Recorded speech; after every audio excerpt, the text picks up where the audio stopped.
So welcome to my YouTube channel Physics and Mathematical Concepts by Gupta classes. तो आज हम बात करने वाले हैं चैप्टर फर्स्ट में फिजिक्स, और हमारा आज का टॉपिक होगा मैंने इसके लास्ट टॉपिक्स कराए हैं।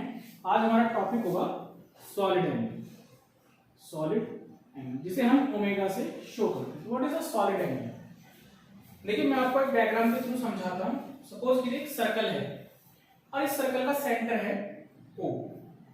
अब इस सर्कल के सेंटर से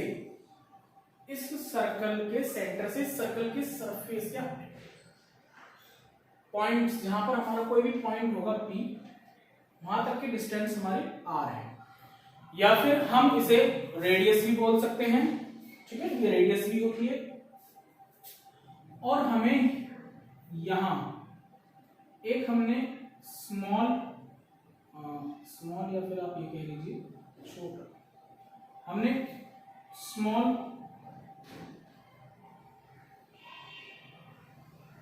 एरिया एज्यूम कर लिया है। ये हमारा क्या है? Small area.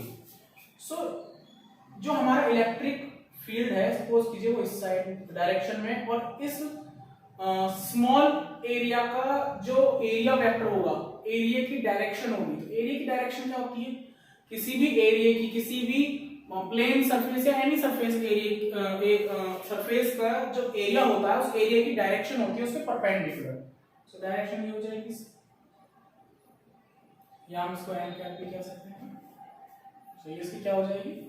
Area vector direction. ठीक है, सो ये इसके मिडिल का एंगल आप थीटा मान। अब मेन बात ये आती है कि हमारा ये लाइंस हैं जो इसको ज्वाइन करेंगी। सो मेन बात ये आती है हमारा सॉलिड एंगल क्या होगा। सो सॉलिड एंगल वो होता है जो ये इस सर्कल का जो ये एरिया है, ये एरिया जो इसके सेंटर पर एंगल बनाएगा, ये जो एंगल बनाएगा इसे हम बोलते हैं ओमेगा। मतलब सॉलिड एंगल किसी भी सरफेस, प्लेन सरफेस का या फिर किसी भी सर्कुलर सरफेस का जो एरिया पॉइंट आप लेंगे, वो एरिया पॉइंट या फिर वो area, surface area, small surface area जो आप उस प्लेन, उस सरफेस के सेंटर पर जो एंगल बनाएगा उसे हम सॉलिड एंगल कहते हैं। सो अगर हम यहां देखें तो हमने स्मॉल सरफेस एरिया है, छोटी क्वांटिटी ली है, स्मॉल क्वांटिटी, जिसका हमारा एरिया कितना है? dA, vector dA। तो सीधी सी बात है, जब हम स्मॉल एरिया लेंगे तो उस पर जो एंगल बनेगा, जो सर्कल के सेंटर पर जो एंगल बनेगा, वो भी एंगल, जो सॉलिड एंगल होगा, वो भी आपका कैसा होगा? स्मॉल एंगल होगा। सो अगर हम देखें स्मॉल एंगल का जो फॉर्मूला होता है वो होता है आपका dA/r²। ये आपका सॉलिड एंगल का फॉर्मूला है, dA/r²। इसकी जो यूनिट होती है, यूनिट याद रखेंगे, स्टेरेडियन। इसकी यूनिट होती है स्टेरेडियन। स्टेरेडियन क्या होगी? इसकी यूनिट होगी। और इसकी जो डायमेंशन होगी, अगर हम इसकी डायमेंशन फाइंड आउट करें, सो एरिया की क्या होती है? मीटर स्क्वायर, और रेडियस की metre square, then metre square and upon metre square cut होकर क्या आ जाएगा आपका? 1। उसकी डायमेंशन कितनी हो जाएगी? 1 हो जाएगी। अब एग्जांपल के थ्रू मैं आपको एक सॉलिड एंगल फाइंड आउट करके बताता हूं।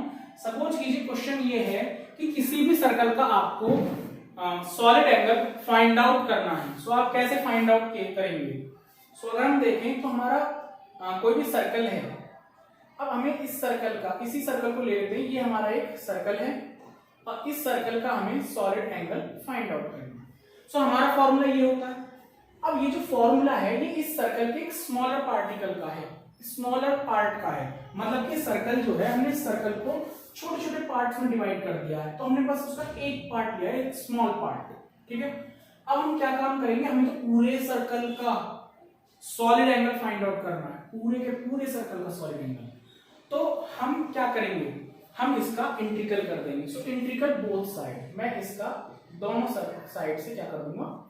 इंटीग्रल कर देंगे। क्लियर है यहाँ तक?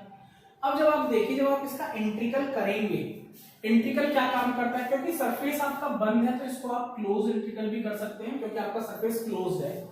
सो इंटीग्रल क्या काम करता है, किसी भी स्मॉल क्वांटिटी को बड़ा कर देता है, ज्यादा कर देता है। तो अगर हम देखें तो इंटीग्रल dx कितना होता है, ओनली x होता है। dx का इंटीग्रल क्या होता है, ओनली x। इसी तरह d ओमेगा का इंटीग्रल ओनली ओमेगा होगा, और इसका integral vector a upon r square, क्योंकि d a से क्या रह जाएगा ओनली, जिस तरह dx का x रह जाता है वैसे da का क्या रह जाएगा, a रह जाएगा। तो vector a upon r square. अब a क्या है, a है आपके इस सर्कल का एरिया, सरफेस एरिया कितना होगा 4 pi r square upon r square, then r square cancel, तो आपका सॉलिड एंगल कितना हो गया 4 पाई। सो ये आपका सॉलिड एंगल किसके लिए है, फॉर सर्कल, ये आपके सर्कल का सॉलिड एंगल है। और इस सॉलिड एंगल को आप लोग माइंड में रखेंगे, याद रखेंगे, क्योंकि आगे हमारा एक टॉपिक आने वाला है गॉस लॉ, जिस गॉस लॉ को बहुत ही ज्यादा मोस्ट टॉपिक है। So pause the video to note it down, ठीक है, आप इसे नोट कर सकते हैं। इसके बाद हमारा मेन टॉपिक स्टार्ट होगा गॉस लॉ, जो कि आपका बोर्ड्स के लिए बहुत ही ज्यादा इंपॉर्टेंट है, और बोर्ड में टॉपिक आ ही जाता है आपका गॉस लॉ।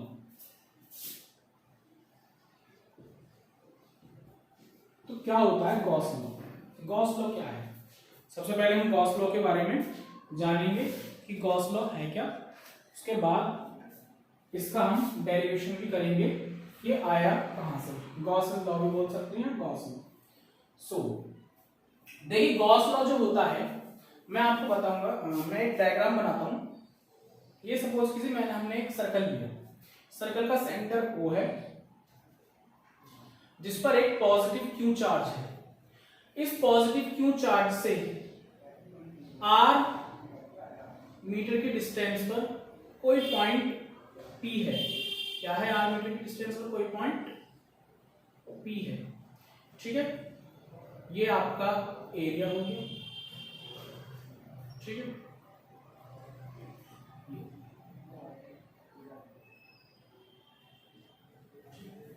अब हमें गॉस लॉ के अकॉर्डिंग, अब गॉस लॉ होता क्या है, देखिए अगर आप देखेंगे तो गॉस लॉ की डेफिनेशन क्या होती है, गॉस ने क्या कहा था, गॉस ने कहा था कि किसी भी क्लोज्ड सरफेस से, किसी भी क्लोज्ड सरफेस से, किसी भी क्लोज्ड सरफेस, कोई भी किसी सर्कल का हो सकता है, या किसी कोई भी सरफेस वो आपका प्लेन का हो सकता है, तो किसी भी एनी सरफेस से किसी भी सरफेस का electric flux phi E, electric flux phi E उस सरफेस पर प्रेजेंट चार्ज का, उस सरफेस पर प्रेजेंट चार्ज के 1/ε0 गुना होता है, मल्टीप्लाई बाय 1/ε0। या आप इस तरह भी कह सकते हैं कि गॉस लॉ क्या है, गॉस लॉ है कि किसी भी क्लोज्ड सरफेस का इलेक्ट्रिक फ्लक्स, किसी भी क्लोज्ड सरफेस का इलेक्ट्रिक फ्लक्स उस सरफेस पर प्रेजेंट चार्ज, उस सरफेस पर प्रेजेंट चार्ज का डिवाइडेड बाय ε0 होता है, डिवाइड बाय ε0। अगर हम देखें तो फाई ई बराबर कितना होगा, क्यू अपॉन ε0, भाई क्यू वन से क्यू अपॉन, तो इसे हम ये भी बोल सकते हैं multiply by 1/ε0 and divide by ε0। तो अगर हम इसे लिखना चाहें तो आप इसे इस तरह भी लिख सकते हैं कि फाई ई की फॉर्मूला क्या होता है, मैंने इलेक्ट्रिक फ्लक्स आपको बताया है E डॉट डी, ये आपका फाई ई इलेक्ट्रिक फ्लक्स होता है, क्लियर है सभी। सो ये हमारा फाई ई हो गया। तो ये आपका गॉस लॉ, गॉस लॉ क्या है कि किसी भी, मैं एक बार और रिपीट कर रहा हूं, किसी भी क्लोज्ड सरफेस, याद रखेंगे सरफेस क्लोज्ड है, किसी भी क्लोज्ड सरफेस पर प्रेजेंट इलेक्ट्रिक चार्ज, किसी भी क्लोज्ड सरफेस पर प्रेजेंट इलेक्ट्रिक चार्ज उस सरफेस के इलेक्ट्रिक फ्लक्स का 1/ε0 गुना होगा, मल्टीप्लाई बाय 1/ε0 होगी, या फिर डिवाइड बाय ε0 होगा। सो ये हमारा फॉर्मूला है बाय गॉस लॉ, ठीक, जिसकी हमें बहुत ज्यादा जरूरत पड़ेगी कि आगे आपके एप्लीकेशंस ऑफ गॉस लॉ भी आएगा टॉपिक, जिसमें आपको इसकी जरूरत पड़ेगी। अब हम बात करते हैं इसके डेरिवेशन की, ठीक है, डेरिवेशन। सो मैं इस गॉस लॉ को यहां पर लिख देता हूं, phi E equal E dot D A equal Q upon epsilon. Clear है? क्यों? अब हम बात करते हैं। सो गॉस लॉ आपका किस तरह वर्क करेगा, किस तरह होगा। देखिए सबसे पहले होते हैं यहाँ इलेक्ट्रिक फ्लक्स की बात आई है, मतलब कि जो सरफेस होगा इसमें इलेक्ट्रिक फ्लक्स होगा। कैसे होगा? इलेक्ट्रिक फ्लक्स क्या होता है? इस सरफेस से होकर गुजरने वाली, मतलब इस सरफेस से पास थ्रू होने वाली, इस सरफेस से होकर जाने वाली इलेक्ट्रिक फील्ड लाइंस। तो सपोज करिए अगर इसकी इलेक्ट्रिक फील्ड लाइन इस तरह जाएंगी, ये हो गई आपकी, और हमारा ये क्या है, हमारा एक स्मॉल एरिया है, हमने इस सर्कल को स्मॉलर पार्टिकल्स में डिवाइड कर दिया है। और यही होगा गॉस लॉ के थ्रू, अगर आप किसी भी बॉडी पर चार्ज फाइंड आउट करेंगे, इलेक्ट्रिक फील्ड फाइंड आउट करेंगे, तो उसके लिए आपको सबसे पहले उस सरफेस को स्मॉलर पार्टिकल्स में, स्मॉलर पार्ट्स में डिवाइड करना होगा। स्मॉलर पार्ट्स में डिवाइड करने के बाद उसका आप इंटीग्रल करेंगे और फिर आप उसका completely electric field find out कर सकते हैं। सो अगर हम देखें, ये इसका सेंटर है। सो ये आपका एरिया हो गया, स्मॉल एरिया।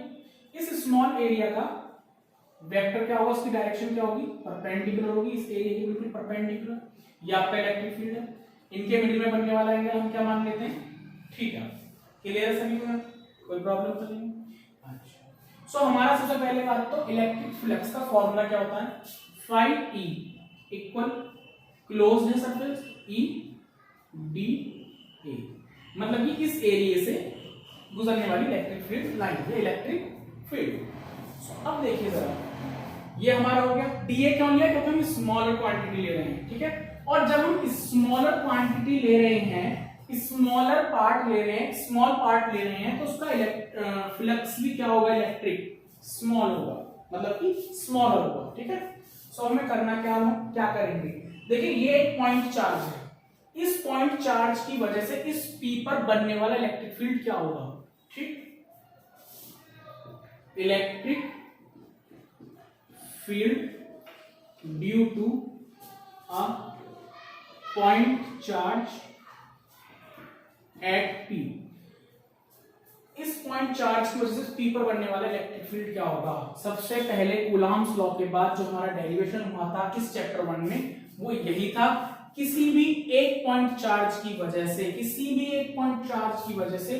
किसी पॉइंट पर बनने वाला इलेक्ट्रिक फील्ड, उसका फॉर्मूला होता है E equal 1/4 pi epsilon naught Q upon R square. ये होता है, इसका डेरिवेशन भी मैंने बताया था आपको। अगर किसी को नहीं पता है, किसी को इसमें प्रॉब्लम है, सो मेरी और भी इससे पहले की वीडियोस हैं, उसमें आपको वो चीज क्लियरली मिल जाएगी, कोई प्रॉब्लम नहीं है। अब हमें ये चीज मिल चुकी है। अब अगर हम देखें तो सबसे पहले हम इसको ही लेते हैं। भाई हमें इस स्मॉल पार्ट का नहीं चाहिए, कुछ भी, हमें तो पूरे सरफेस का चाहिए। तो हमें क्या करना होगा, इसका इंटीग्रल कर देंगे, इंटीग्रल डी फाई ई, ठीक है, बल्कि इसका इंटीग्रल मत कीजिए, इसका आपका ये आपका वेक्टर ई डॉट डी हो गया है।